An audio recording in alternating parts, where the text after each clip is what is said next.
जहिया महिला अपने शक्ति को जान जाएगी, किसी को मजाल कहाँ है पुरुष गलती करके दारू पी लेगा, उसको हिम्मत है या पत्नी को गाली दे देगा। मगर महिला अपने समाज को नहीं समझती है। महिला जिस दिन समझ जाएगी पुरुष उसी दिन समझ जाएगा। दुसाध कहता है चमार नीचे, चमार कहता है धोबी नीचे, धोबी कहता है मुसर नीचे, मुसर कहता है डोम नीचे। समझ में आ रहा है ना। मगर बहुजन समाज जितने लोग हो, बहुजन समाज के नेता आप सुधर जाइए। भंते जी कहते हैं आज समाज जग गया है, आगे मटका अब पीछे झाड़ू। समता विचार मंच के चैनल पे भी मैं ये बात बोल रहा हूँ। 12 अक्टूबर को 50,000 धम्म दीक्षा SC ST OBC माइनॉरिटी को देने के लिए हमने ऐलान किया है। कणसर बुद्ध विहार हाईवे के किनारे 319 स्टेडियम में 6.5 एकड़ के फील्ड पूरा भर देना है। समता विचार मंच में आप तमाम दर्शकों का बहुत बहुत स्वागत है। आज हम बक्सर जिला के कणसर में नाग संस्कृति बौद्ध विहार चैरिटेबल ट्रस्ट के अध्यक्ष विमल कृति से मिलते हैं और इनसे थोड़ा सा कुछ बातें करते हैं। सर, आपका चैनल में मेरा स्वागत है। आपको बहुत बहुत धन्यवाद। समता विचार मंच को तहे दिल से स्वागत करते हैं। अब दिन दुना रात चौगुना आगे बढ़िए, ये हमारी मंगल कामना है। धन्यवाद और साधुवाद आपको। अच्छा, एक चीज़ हमको बताइए सर कि आप भंते बनना क्यों उचित समझे? देखिए, भंते बनना ये हमारी संस्कृति है। भारत की मूल संस्कृति श्रमण संस्कृति। श्रमण संस्कृति में कोई वर्ण भेद जाति भेद नहीं था। सिद्धार्थ गौतम बुद्ध जब कपिलवस्तु से चलते हैं तो बोध गया में बहुत सारा ठोकर खाते हुए बोध गया में जाते हैं, उनको बोधि लाभ मिलता है, यानी वो सिद्धार्थ गौतम से गौतम बुद्ध बन जाते हैं। तो बुद्ध ने पूरे मानव समाज को ऊंच नीच छुआछूत के भेद को ख़त्म किया। सबको समतामूलक समाज बनाने के लिए बुद्ध ने अर्थक प्रयास करने के बाद भारत बौद्धमय एशिया महादेश बौद्धमय की तरफ बढ़ा और भारत बौद्धमय बन गया बुद्ध के चलते।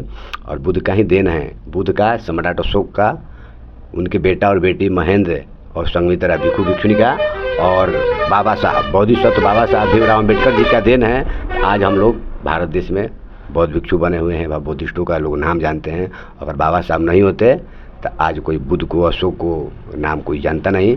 तो बाबा साहब का क्या सपना था? भारत को पुनः बौद्धमय बनाओ, एक सपना था, एक नंबर पे। दूसरा सपना था बाबा साहब को इस देश पर शासन करता जमात बनो।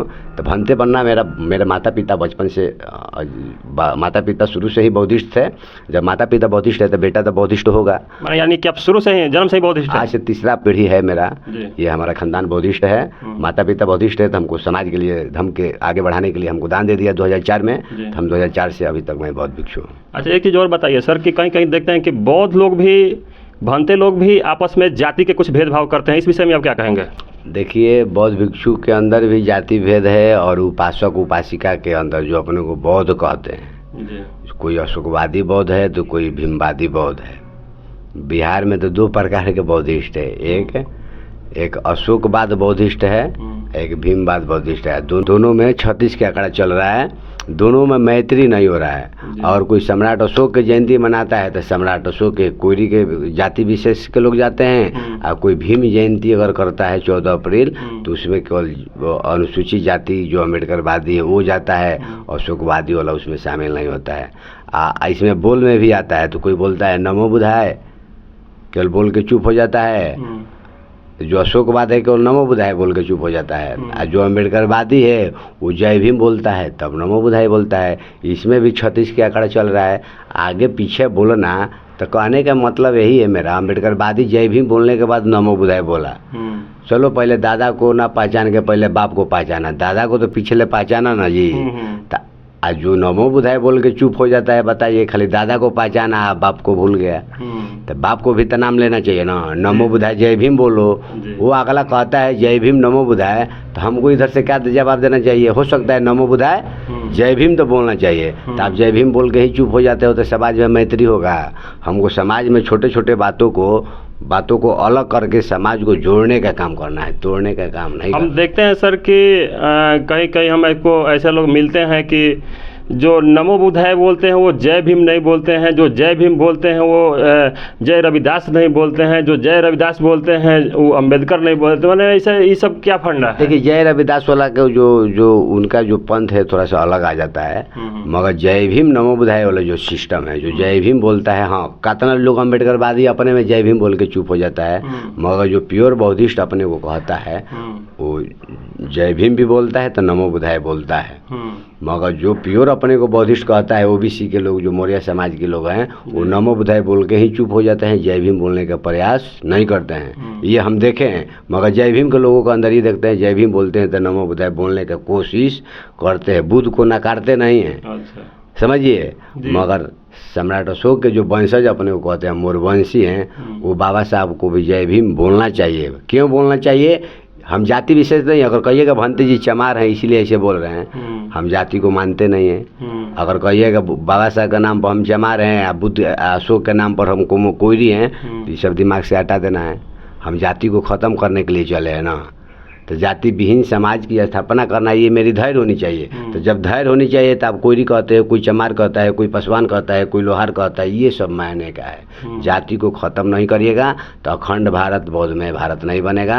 अगर जाति को ख़त्म करना चाहते हैं, जाति को ख़त्म करना चाहते हैं, जो अपने को बौद्धिस्ट कहते हो, आपके चैनल के माध्यम से आज मैं चैलेंज करता हूँ, लोग अगर कहते हैं हम बौद्धिस्ट हैं, हम बौद्धिस्ट उसको तब मानेंगे जब अपने बेटा और बेटी को बेटी रोटी संबंध बनाने के लिए अंदर जाती शादी करने के लिए तैयार है, तब तो वही सच्चा बौद्ध है।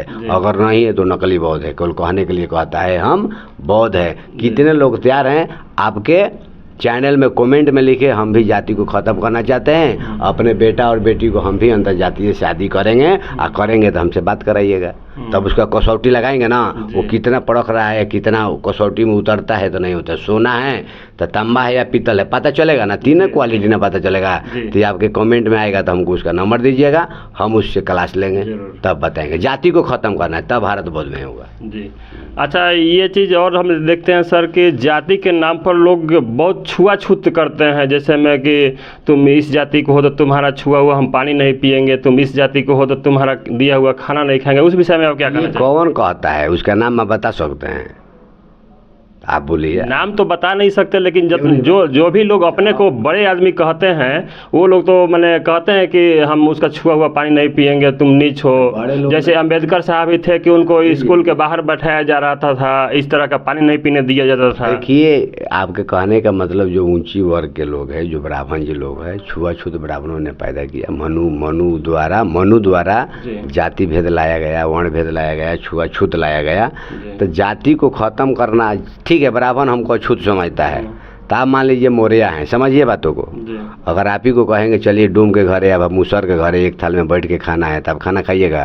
माइक में बोलिए तो थोड़ा सा। क्यों नहीं खाना, क्यों नहीं खाएगा? बस साफ सफाई होना चाहिए। हम क्यों नहीं खाएंगे? हम खा लेंगे। आप खा लेंगे, आप विचारधारा, अपने विचार को परिवर्तन कर लिए, मगर आपके 99% आपके जो समाज के लोग हैं वो खाने के लिए तैयार नहीं। दुसाद कहता है चमार नीच है, चमार कहता है धोबी नीच है, धोबी कहता है मुसर नीच है, मुसर कहता है डोम नीच है। समझ में आ रहा है ना? यानी ब्राह्मणों ने हमारे लोगों को दिमाग में डाल दिया ना ऊंच नीच। तू करल ऊंच है तो तू करल नीच है, तो तू का सबसे ऊंचा कौन है? तो यहाँ का ब्राह्मण है। नीचा कौन है? तो क्षत्रिय है। उसके नीचे कौन है? तो वैश्य। उसके नीचे कौन है? तो शूद्र है। और शूद्रों को 6743 जातियाँ में बांट दिया। वैश्य की जाति है, शूद्र की जाति है, क्षत्रिय की जाति है, राजपूत। मगर ब्राह्मणों को क्या जाति है बताइए ना? कोई जाति नहीं। ब्राह्मण तो वर्ण है ना, ब्राह्मण क्षत्रिय वैश्य और शूद्र। ये क्षत्रिय वैश्य और शूद्र की जाति है, मगर ब्राह्मणों को कोई जाति नहीं है। बताइए वो कितना बुद्धिमान है? उसका जाति नहीं है तो बोलो तू किस जाति का रहने वाला? जब जाति नहीं तो जाति नहीं तो मतलब ब्राह्मण वो अपने में संगठन है, वो जो जानता है जाति होता नहीं है। ब्राह्मण मेरा वर्ण है और ये सब हमारे नीचे है, और सबको 6743 जातियाँ में तोड़ कर रखा है और अपने संगठन में है। देश वो चला रहा है, हमारे लोग देश चला कहाँ रहे हैं?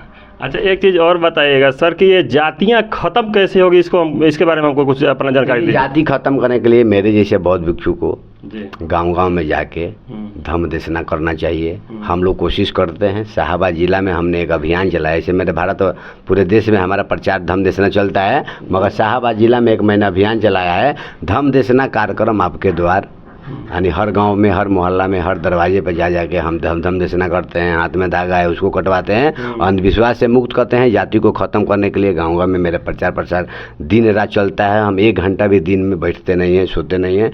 हम समाज में हमेशा कार्यरत हैं। और जब तक बौद्ध भिक्षु लोग नहीं समाज के अंदर जाएंगे, आपके जैसे लोग जाके मीडिया में जाके ये सब बयानबाजी नहीं कराएंगे, जब तक जाति खत्म नहीं होगा। जाति खत्म करने का एक ही मकसद है, आपस में बेटी रोटी का संबंध बनाइए। जब तक ये काम नहीं करते हैं तब तक जीवन में जाति खत्म नहीं हो सकता है। अच्छा, एक चीज़ और बताइए सर कि हमारे देश में बहुजन जातियों की जनसंख्या बहुत ज़्यादा है और बहुजन जाति देश पर राज नहीं कर पा रहे हैं, तो बहुजन लोगों को देश पर राज करने के लिए क्या करना पड़ेगा? देखिए, अभी तक इस देश में विदेशी लोग राज किया है। जी। कांग्रेस हो तब, भाजपा हो तब, केंद्र में भले राज्य में लोग हमारे लोग राज किया है, मगर देश केवल राज्य से नहीं चलता है, ये पार्लियामेंट से, दिल्ली से चलता है ना। तो दिल्ली में अभी तक विदेशी लोग राज किया है, हमारे लोग राज नहीं किए हैं। ना करने के कारण ये है, उसको दोष नहीं देंगे। अगर आपके घर में ब्राह्मण कोई कब्जा कर लेता है तो ब्राह्मण दोषी है। आपको ब्राह्मण रोज पिटाई करता है तो ब्राह्मण दोषी है? नहीं, उसका जिम्मेवार तो हम है, क्योंकि हम खुद उसको बुलाते हैं। बाबा साहब कहते हैं, जुल्म करने वालों से जुल्म को बर्दाश्त करने वाला व्यक्ति ज़्यादा गुनहगार होता है। गुनहगार का मतलब दोषी ज़्यादा होता है। हम उस जुल्म करता है, हम सहन क्यों कर रहे हैं? तो वो तो राज करता है, उसका वो अपना काम ठीक कर रहा है, मगर हम लोग अपना काम, Bahujan Samaj, SC ST OBC minority के लोग अपना काम नहीं कर रहे हैं। क्यों नहीं कर रहे हैं? आपको रीज़न बताते हैं। ना करने का कारण ये है, SC ST OBC माइनॉरिटी के लोग जिस तरह ब्राह्मणों ने हमारे लोगों को मानसिक गुलाम बनाने के लिए, धार्मिक गुलाम बनाने के लिए 6743 जातियों बांटे हैं, बांट दिया, 33 करोड़ देवी देवता बना दिया। समझ में आ रहा है ना? तो जितना 33 करोड़ देवी देवता है तो ना है, इसका कोई साक्ष्य नहीं है, मगर 33 करोड़ देवी देवता का नाम रख दिया ना। 33 करोड़ से ज़्यादा हमको लगता है ना बहुजनों का संगठन, गैर राजनीतिक संगठन है, तो उससे तो कोई ज़्यादा दिक्कत नहीं है, मगर राजनीतिक संगठन भी मतलब कई भागों में अलग अलग बांटा है। तो बताइए, वोट से न सरकार बनता है जी। तो वोट अगर एक तरफा Bahujan Samaj SC ST OBC 85% जानता है, यहाँ का बहुजन अगर वोट नहीं करेगा तो आपका एक भी विधायक, सांसद, मुखिया बना लीजिएगा? नहीं बनेगा। तो इसके लिए कौन दोषी है? ब्राह्मण दोषी है? तो हमारे लोग दोषी है। हमारे लोग ही दोषी। हमारे लोग अलग अलग डफली बजाना बंद करो, सब जगह एक खंभे के नीचे आओ, एक तरफा वोटिंग करो ना। तो EVM से सरकार बन रहा है, तो EVM के विरोध कोई करने की हिम्मत नहीं रख रहा है। सब मिली जुली सरकार है। हाँ, ये वो कहता है इंडिया को जिताओ ना तो NDA को जिताओ, इन्हें वोट दो ना तो उन्हें वोट दे। अरे मतलब का तीसरा कोई किसी का शक्ति नहीं है बहुजनों के बीच में। ऐसा कोई बहुजन के बेटा खड़ा नहीं हो रहा है ना। सब जितने संगठन है सबको मिलाने का प्रयास करे। मिलाने का प्रयास कहता है तो कहता है ना, वो हमारे पास आए। क्या कहता है? हम सबसे बढ़िया पार्टी वाला हैं, तू हमारे पास आओगे तो हो सकता है मिला लेंगे, मगर हम तुमको जाएंगे नहीं, नहीं कहेंगे तू हमारे में आके मिलो। अच्छा, ये बताइए, गौतम बुद्ध के पास लोग आते थे ज्ञान सीखने के लिए, तो गौतम बुद्ध स्वयं जाते थे ज्ञान बताने के लिए? आप बताइए। लोग, ये गौतम बुद्ध खुद जाते थे लोगों को बताने के लिए। पाली भाषा में एक मंत्र है, चरथ भिक्षुए चारिकंग बहुजन हिताय, बहुजन सुखाय, लोका अनुकंपाय, आताय हिताय, आदि कल्याण, मद कल्याण, अंत कल्याण के लिए भिक्षुओं को क्या करना चाहिए? विचरण करना चाहिए। बौद्ध भिक्षु पैदल चल के पूरे एशिया महादेश को बौद्धमय बना दिया। आज भारत बौद्धमय नहीं हो रहा है, देश पर शासन करता जमात नहीं बन रहा है। इसके लिए जितने बहुजन समाज के नेता है वो सब अपना अपना रोटी सेक रहे हैं, अपना अपना दुकानदारी चला रहे हैं। कोई एक संगठन को मिलाने के लिए, बुलाने के लिए तैयार नहीं है। अगर ऐसा होता तो सब संगठन एक जगह आ जाता, मगर सब गद्दी के लालची है। चमचा समझता है ना, चमचा कर रहा है। कोई कांग्रेस को जिताने में लगा हुआ है तो कोई भाजपा को जिताने में लग रहा है, और कहता है ना सब हम बाबा साहब के संविधान को बचाने में लगे हुए हैं। कोई भी जितना भी पार्टी है ना, कोई बाबा साहब के संविधान बचाने के लिए काम नहीं कर रहा है, केवल बोलता है ताकि हमारा एगो गद्दिया मिल जाए, 10 गो संसद 20 गो संसद बन जाए। हो सकता है, हाँ हो सकता है हम मतलब कांग्रेस भाजपा, मतलब कांग्रेस तो थोड़ा सा नीचे रहे तो भाजपा थोड़ा ऊंचा रहे, भले कांग्रेस थोड़ा ऊंचा चल जाए तो भाजपा थोड़ा सा नीचे। 1 नंबर 2 नंबर की खाली बात है। एक सापनाथ कहिए तो एक नागनाथ कहिए, यही देश पर राज कर रहा है। तीसरा बहुजनों के अंदर हिम्मतें नहीं है ना, उसको नपुंसक भी बोला जाता है, नहीं बोलिए, उसके अंदर शक्ति ही नहीं है। ये मेरे बात से आवाज़ अच्छा नहीं लग रहा है, मगर बहुजन समाज जितने लोग हो, बहुजन समाज के नेता, आप सुधर जाइए। भंते जी कहते हैं आज समाज जग गया है, आगे मटका अब पीछे झाड़ू लगाने के लिए तैयार। सबसे ज़्यादा ब्राह्मणों को दोषी ना देकर यहाँ के जो बहुजन समाज के नेता है वही दोषी है सर जी। सबसे पहले बाबा साहब ने क्या कहा था? भारत को पुनः बौद्धमय बनाओ। तो लोग बौद्धमय बनाने में अपना शरीर नहीं खपा रहे हैं और देश पे उल्टा राजनीति, कूटनीति कर रहे हैं, राजनीति भी नहीं कर रहे हैं। तो भारत देश बौद्धमय हो जाएगा तो हम समझेंगे भारत इस देश का शासन करता जमात बहुजन समाज के लोग होगा। जब तक भारत बौद्धमय नहीं होगा तब तक देश पर लोग राज नहीं करेंगे, नहीं करेंगे, नहीं करेंगे। देश पर राज करना है तो भारत को पूरा बदमाश बनाओ, और ना तो अपने सोच को बदलो, एक तरफा वोटिंग करो। तो ये न है, एक तरफा वोटिंग कर रहे हो तो भारत को पहले बदमाश बनाओ। जब सब बौद्ध एक जगह आ जाएगा तो एक तरफा वोटिंग बौद्ध को वोट करेगा। कोई हिंदू को तो नहीं न करेगा, कोई ब्राह्मण को नहीं न करेगा, कोई ठाकुर को नहीं न करेगा। ये संविधान बचाने का यही उपाय है, दूसरा उपाय नहीं है। हाँ, बौद्ध भिक्षु से नम्र निवेदन नहीं करते हैं, बौद्ध भिक्षु को गाँव गाँव में ज़्यादा जाके प्रचार प्रसार करना चाहिए। हाँ, पहले से जागृति आई है, पहले से जागृति आई है, परिवर्तन भी देखने को मिल रहा है, मगर सामाजिक परिवर्तन देखने को मिल रहा है, मगर राजनीतिक परिवर्तन देखने को हमको नहीं मिला। धार्मिक परिवर्तन देखने को मिल रहा है। कोई भी अपने घर में ब्राह्मणों को बुलाना पसंद नहीं करता। चमार घर से तो 99% ब्राह्मण विदाई हो गया। मौर्य समाज से 20% खूब हुआ है तो 20%, अभी मान के चलिए 80% मौर्य समाज में ब्राह्मण ही जा रहा है। ये बात को महसूस किया, हमने सर्वे करके देखा है। तो मौर्य समाज, यादव समाज से भी ब्राह्मण विदाई हो रहा है धीरे धीरे। तो हम लोग जाति को हट के काम करेंगे तब ना सब घर से ब्राह्मण विदाई होगा। देश से अंधविश्वास, पखंडवाद, धर्म के नाशा जो है वो देश दुनिया से खत्म होगा। कब होगा? जब हमारे जैसे आपके जैसे लोग तत्पर होंगे। तो इसमें तो परिवर्तन हो रहा है, मगर राजनीतिक परिवर्तन करने के लिए कोई तैयार नहीं है। इसीलिए भंते जी दुखी हो के ये बात बोले। अगर बोले होंगे तो हमारा नंबर भी ले लीजिएगा, हमसे सुझाव लीजिएगा। मेरा नाम भंते विमल कीर्ति, मेरा मोबाइल नंबर 7488985581। अगर मेरे बातों से दुख लगा है तो आप हमसे डायरेक्ट संपर्क कीजिए। हम माफ़ी नहीं मांगते हैं, हाँ गलती की है तो सुझाव दीजिए, मगर भंते जी ऐसा कोई बात नहीं बोले हैं। भले कड़वा लगा होगा वो अलग बात है, मगर सत्य तो सत्य होता है। सत्य परेशान होता है मगर पराजित नहीं होता है। संविधान पर क्या लिखा हुआ है? सत्यमेव जयते। तो ये अखंड भारत बनाने की यही है, हम लोग सत्य के रास्ते पे चलेंगे। हाँ, हम लोग समय लगेगा मगर समाज जगेगा। एक दिन होंगे कामयाब, मन में है विश्वास, एक दिन होंगे कामयाब। कोशिश करो, कोशिश करने वालों की कभी हार नहीं होती। मैदार के डर से नैया कभी पार नहीं होती। एक और आपको बताते हैं, जिस तरह हमने बौद्धमय बनाने का जो हमने संकल्प लिया, शाहबाद जिला, ऐसे भारत को तो बौद्धमय बनाने के लिए हम लोग काम कर रहे हैं, मगर शाहबाद जिला को हम बौद्धमय बनाकर इसी नाग संस्कृति बुद्ध विहार चैरिटेबल ट्रस्ट कौंसर बक्सर से हम ऐलान हर साल करते रहते हैं। 5000 धम्म दीक्षा दिलवाया, 24 अक्टूबर 2023 को दिलवाया, और 50,000 12 अक्टूबर धम्म विजयदशमी के दिन 50,000 लोगों को धम्म दीक्षा दिलवाने के लिए ऐलान मैं कर चुका हूँ। 50,000 धम्म दीक्षा दिलवाएंगे जी। 50,000 आपके कई चैनल पे भी मैंने बोल दिया हूँ, आपके चैनल पे भी, मतलब समता विचार मंच के चैनल पे भी मैं ये बात बोल रहा हूँ। 12 अक्टूबर को 50,000 धम्म दीक्षा SC ST OBC माइनॉरिटी को देने के लिए हमने ऐलान किया है। कौंसर बुद्ध विहार हाईवे के किनारे 319 स्टेडियम में 6.5 एकड़ का फील्ड पूरा भर देना है। ये धम्म दीक्षा का बहुत बड़ा ये बिहार से परिवर्तन हम लोग करने के लिए काम कर रहे हैं, काम चालू है। आप लोग आने के लिए तैयार हैं। एड्रेस है बुद्ध विहार तथागत नगर, ग्राम पोस्ट कौंसर, थाना नवानगर, जिला बक्सर, बिहार। रोड नंबर है 319, 4 लाइन आरा टू मोहनिया के बीच में है। स्टेडियम बुद्ध विहार कौंसर स्टेडियम में होगा। अच्छा, एक चीज़ अंत में और हमको बता दीजिए सर कि कुछ राजनीतिक पार्टी है जो बुद्ध के नाम पर वोट लेती है और अम्बेडकर के नाम पर वोट लेती है, और जब वहाँ पहुँचती है, संसद भवन में पहुँचती है, तो फिर और लोग भूल जाती है। ऐसे राजनीतिक पार्टियों लोग को क्या कहना चाहेंगे?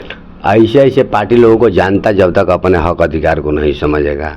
हमारा जो बहुजन समाज के लोग हैं, 2 जून की रोटी के लिए उसका ठिकाना नहीं है, तो बेचारा राजनीति क्या करेगा? पैसा मिल जाता है। अच्छा ये बताइए, आपके पास पैसा नहीं रहेगा, कहेगा 1 वोट पर 10,000 ले लो, 5 को वोट है, वोट बेचिएगा तो नहीं बेचिएगा। झूठ मत बोलिए। सही बात है, सही बात है। आपके पास गरीब लोग तो यही ना कर रहे हैं। आपके पास 1 करोड़ रुपया है, कहेगा वोट अपना दे दो, 20,000 में दीजिएगा। कहेगा 1 लाख रुपया हमसे ले लो, मगर तू हमको अपना वोटवा दे दो। तो ये हमारे लोग संपत्ति वाले कब बनेंगे? जब तक राजा नहीं बनेंगे। तो जब तक बौद्ध नहीं बनिएगा तब तक अमीर नहीं बनिएगा। बौद्ध जो बन जाता है वो गरीबी में विश्वास नहीं करता है। जब तक आप SC ST OBC 6,743 जातिया में रहेंगे, समझ गए, जब तक हिंदू बने रहेंगे, जब तक मुस्लिम सिख ईसाई बने रहेंगे, आप हमेशा गरीब रहेंगे। जापान बौद्ध कंट्री है ना? जापान पूरे देश को खरीदने की क्षमता रखता है, तो नहीं, वो गरीब क्यों नहीं है बताइए? तो बौद्ध गरीब नहीं होते हैं। गरीबी एक मतलब पय है, उसको ख़त्म करेंगे तो गरीबी ख़त्म हो जाएगा। बौद्ध बनिएगा तो अमीर बनने में देरी नहीं लगेगा। बौद्ध के मतलब बुद्धिमान व्यक्ति होता है। जब आपके अंदर बुद्धि, चेतना, प्रज्ञा जग जाएगा तब जो चाहिएगा वो बन सकते हैं। चांद, मंगल ग्रह से लेके चांद ग्रह हैं, सूर्य से लेके जहाज तक जब हमारे लोग बना सकते हैं तो आप क्यों नहीं बना सकते हैं? आप आविष्कारक क्यों नहीं बन सकते हैं? आप एडिसन, माइकल फैराडे क्यों नहीं बन सकते हैं? आप जेम्स वाट क्यों नहीं बन सकते हैं? समझ गए? तो आप बाबा साहब जैसे विश्व विभूति तो बन सकते हैं ना। बड़ा भीम नहीं बनेगा तो छोटा भीम तो बन सकते हैं, मगर उसके लिए समाज, बाबा साहब कहते हैं सामाजिक क्रांति के बिना राजनीतिक क्रांति अर्थहीन है। आपको राजनीति करना है तो पहले समाज को जगाइए, समाज को हक अधिकार जाके बताइए। सब लोग अलग अलग डफली बजा रहे हैं। मानवर कांशीराम ने गाँव में जाके साइकिल से, पैदल से जाके कैडर क्लास लिया था। आज बहुजनों में इतना जागृति आ गया, मगर आज कैडर क्लास सब बंद है। लोग कैडर क्लास नहीं कर रहा है, केवल राजनीति कर रहा है, केवल पैसा तसीलने का काम कर रहा है। बहुजनों से, गरीब से, व्यक्ति से गरीब पैसा तसील रहा है। वो क्या करेगा, वो क्या करेगा परिवर्तन? और सब अपना पेट भर के प्लेन में घूम रहा है, ऐशो आराम की जिंदगी घूम रहा है, केवल चिकन भाषण देता है। आप परिवर्तन ना करने के लिए तैयार है, ना कराने के लिए तैयार है। बताइए समाज में कैसे होगा? तो ये सब बहुत सारा बात है। उसके लिए हम लोगों को गांव-गांव में जाना चाहिए, प्रचार प्रसार करना चाहिए। महिला को अपने महिलाओं को भेजिए गांव-गांव में, महिलाओं को जगाने के लिए। जब तक महिला नहीं जगेगी तब तक आपको जगने में और हमको जगने में कोई फायदा नहीं है। बाबा साहब कहते हैं देश को जगाना है तो बेटी को पढ़ाना है। वो समाज उतना ही विकसित है जिस समाज की नारी शिक्षित है। हम नहीं कहते हैं बेटा को मत पढ़ाइए, मगर बेटा से ज़्यादा बेटी को पढ़ाइए। बेटा को दो को, मान लीजिए एक बेटा है एक बेटी है, आपके पास पैसा नहीं है और दोनों जुइया बेटा है, अगर एडमिशन कराना होगा तो किसको कराइएगा? आप बताइए ना थोड़ा सा। बेटा को कराइएगा पहले तो बेटी को कराइएगा? बेटी को कराना उचित होगा। अगर क्या कराएंगे आप? क्यों नहीं कराएंगे? ऐसा जो अगर विचार रहेगा तो हम क्यों नहीं कराएंगे? हाँ, अब विचार समझ में रहता है, आप सही जवाब दें। मगर आज का 99% जो मानव है ना, बेटी को एडमिशन नहीं कराएगा, पहले बेटा को कराएगा। मगर ये सोच को बदलिए, बेटी पढ़ लेगी तो अपने भाई को पढ़ा देगी। हाँ, पहले बेटी को पढ़ाइए, उसके बाद दोनों को पढ़ाइए। पैसा है तो दोनों को पढ़ाइए ना, तो पहले बेटी को। एक बेटा पढ़ता है तो एक व्यक्ति पढ़ता है, और एक बेटी पढ़ती है तो पूरा सृष्टि पढ़ता है। तो बेटी जहिया जग जाएगी, नारी जहिया जग जाएगी, पुरुष हर बात को मानेगा। मगर पुरुष को बात महिला नहीं मानती है, इसलिए कि महिला बेचारी अपने हक अधिकार को नहीं समझती है। हाथी किसका गुलाम होता है? पिलवान को हैं, होता है ना। महिला किसकी गुलाम है? पुरुष की, अपने पति की गुलाम। अच्छा, पुरुष दारू पीता है, ससुर दारू पीता है, पति दारू पीता है, बेटा दारू पीता है, कौन दोषी होता है? तो पुरुष समाज दोषी नहीं है, महिला समाज दोषी है। क्यों दोषी है? पिलवान हाथी को गुलाम बना लेता है। जब यह हाथी को समझ में आ जाता है मेरे उस नहीं जानती हमारे शक्ति इतना है, यह शक्ति जानती है, पिलवान को पटकती है और गांव के तरफ जाती है। तो गांव के लोग क्या कहते हैं? भाग रहे, देख रहे, पागल हाथी चला है। पागल हाथी नहीं चला है, वो अपने शक्ति को समझ गई है। हाथी हमारे अंदर इतना शक्ति है। जिस दिन पुरुष समाज महिलाओं को पैर की जूती समझ आना चाहिए, महिला अपने शक्ति को जान जाएगी। किसी को मजाल कहाँ है, पुरुष गलती करके दारू पी लेगा, उसको हिम्मत है, पत्नी को गाली दे देगा। मगर महिला अपने समाज को नहीं समझती है। महिला जिस दिन समझ जाएगी, पुरुष उसी दिन समझ जाएगा, अपना वोट बेचेगा। वो औकात है। महिलाओं को राजनीति में आना चाहिए। जैसे महिला राजनीति में आ जाएगी, महिला धर्म को आगे चलाने लगेगी, भारत बौद्धमय हो जाएगा। मगर खेद के बात यही है, हम लोग बौद्ध भिक्षु बिहार में दिखाई दे रहे हैं, मगर भिक्षुनी की संख्या नहीं है। भिक्षुनी को भी, महिला को भी भिक्षुनी बनना चाहिए। गांव-गांव में जाकर महिलाओं को जागृत करना चाहिए, तब भारत बौद्धमय बनेगा। खाली पुरुष को जगने से भारत बौद्धमय होने वाला नहीं है। जितना पुरुष जगा है उससे ज़्यादा महिला को जगना चाहिए। जब महिला जग जाएगी, हम पूछेंगे भारत बौद्धमय भी हो जाएगा और इस देश पर शासन करता बहुजन समाज के लोग राज भी करेंगे। हम तो कहेंगे पुरुषों को राजनीति करना आप लोग बंद कर दो, आप लोग अच्छा राजनीति नहीं करते हो। अगर राजनीति करना है तो अपना महिलाओं को समाज में दे दो। महिला राजनीति करेगी तो अच्छा करेगी, घर को अच्छा से चला सकती है, घर परिवार को अच्छा रख सकती है, तो अच्छा कारीगर कर सकती है, तो अच्छा देश नहीं चला सकती है। तो अब तो हम तो कहते हैं पुरुष समाज को राजनीति को सपोर्ट मत करो, महिला लोग आओ राजनीति में। अभी एक पार्टी बनाओ, महिला लोग, महिला की तरफ से पार्टी बनना चाहिए और महिला उसको संचालित करे और सब संगठन को जोड़ने का काम महिला करेगी। उस तरह का काम हम मानते हैं करना चाहिए। चलिए ठीक है। चलिए, बहुत अच्छा लगा सर आपसे बात करके। अभी आप लोग देख रहे थे भद्दे विमल कीर्ति जी के वाणियों को आप लोगों ने सुना। अगर इनके बातों से सहमत है तो हमारे चैनल को ज़्यादा से ज़्यादा सब्सक्राइब कीजिए, शेयर कीजिए और लाइक कमेंट कीजिए। बहुत बहुत धन्यवाद। मैं भी कहता हूँ इनका समर्थन आप लोग करते रहिए, इनको आगे बढ़ाइए, दिन दूना रात चौगुना ये आगे बढ़े। ऐसे मीडिया को खोजेंगे तो बहुजन मीडिया ही हम लोग का सबसे बड़ा मीडिया है। मनुवादी मीडिया टीवी देखना आप लोग बंद कर दीजिए, फेसबुक, इंस्टाग्राम और यूट्यूब जरूर आप लोग देखिए। धन्यवाद। धन्यवाद।